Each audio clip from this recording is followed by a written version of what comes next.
Welcome back. In earlier videos, we have looked at several important project agreements. We have seen how they fit together and what aspects are important to organize. The book sections that we have placed online for the verified participants will give you useful information on the characteristics of these agreements. In this video, I'd like to focus on the concession agreement. This agreement is part of nearly all public-private partnerships, and it provides the basis of the cooperation between the private and the public party. In it, the public party gives a concession to the private party to undertake an infrastructure activity. Most likely, this infra activity was traditionally a government task, and now not. So, say the creation of a road or prison. The concession agreement is an interesting agreement in that it tries to match the requirements of the two different project stakeholders. The public party, the government, and the private party, mainly the project sponsors and lenders. The government tends to focus on very different objectives than the private parties. The private parties will see the project as a part of their commercial business. They will expect to earn an acceptable return for all the work they do and all the capital they need to invest in the project. And they are driven predominantly by financial motives. They apply financial analysis. Governments have a much broader outlook. They look primarily at social and environmental benefits. These are benefits that are often difficult to quantify. How do you compute the value of lower CO2 emissions or poverty alleviation in developing countries? Even when we can compute the value of a social or environmental cost or benefit, then we still face the problem that such benefits will rise to anyone, not only to the project investors.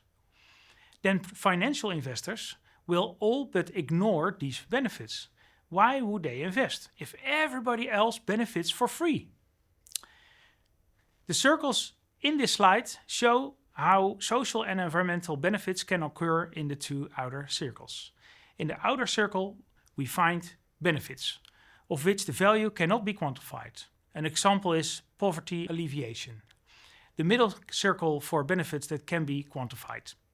But they arise to everybody. For example, the benefits of reducing traffic jams if a road is widened. That benefit goes to everyone who uses the road, not only the project sponsor. And governments focus on all these benefits, including those in the two outer circles. Private parties tend to look predominantly at the inner circle, the circle that contains the actual project cash flows. If we want to make a project attractive for public and private stakeholders alike, we need to offer each what they need. We need to offer private parties acceptable cash flows and public parties maximum social and environmental benefits. This is exactly what the concession agreement is designed to do. Satisfying the private parties is relatively straightforward. We need the project to generate acceptable cash flows, for them to make the returns they seek.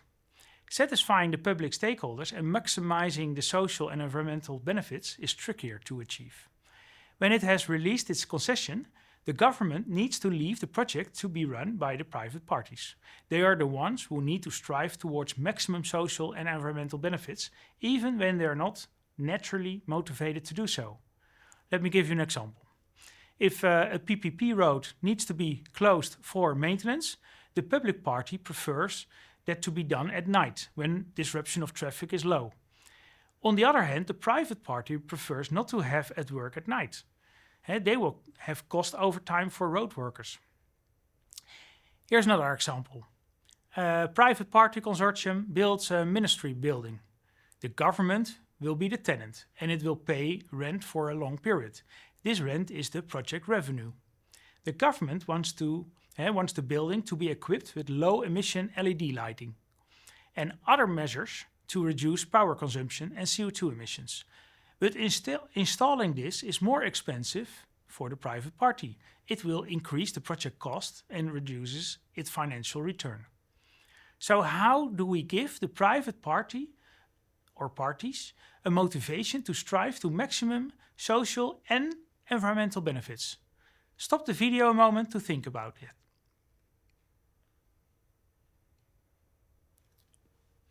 It is clear from the above that we need to actively steer the private parties towards optimizing for maximum social and environmental value. A government can do that by writing into the concession agreement certain requirements that force the private parties to take social and environmental matters into consideration. The government will need to define beforehand what social and environmental objectives it wants the project to achieve. These must be measurable objectives that must be met by the project company.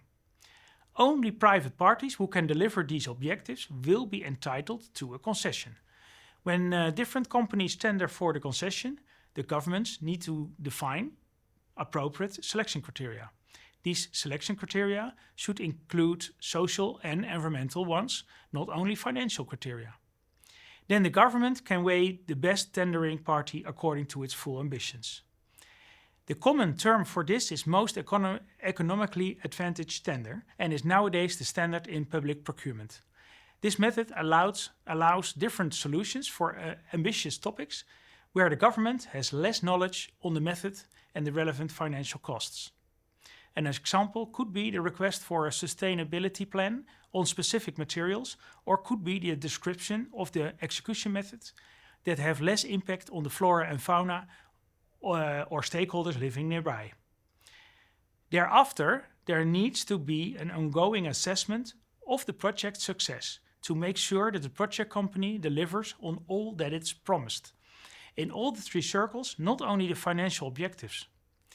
Sometimes the concession agreement provides a payment by the government for the use of the project asset, say the road.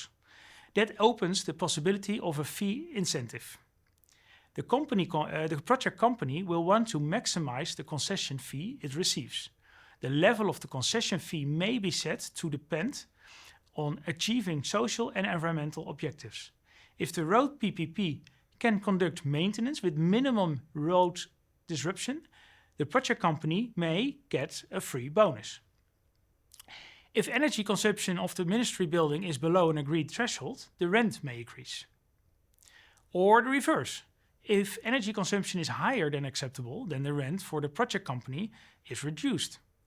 PPP transactions have been operating for many years. Over the years, governments have learned a lot about creating the right kinds of incentives in the concession agreements. In this way, they can achieve what they want. Concession agreements can be quite detailed and descriptive because of such provisions, but they help to make PPP a natural extension of governmental policy. In all these considerations, we need to keep in mind the requirement of the project investors and lenders. They will require predictable cash flows, as we know. If a concession agreement contains the chance of a bonus, they will probably not complain. That is more cash flows. But if there is a possibility of a penalty for poor social or environmental conduct, that is likely to complicate the financing.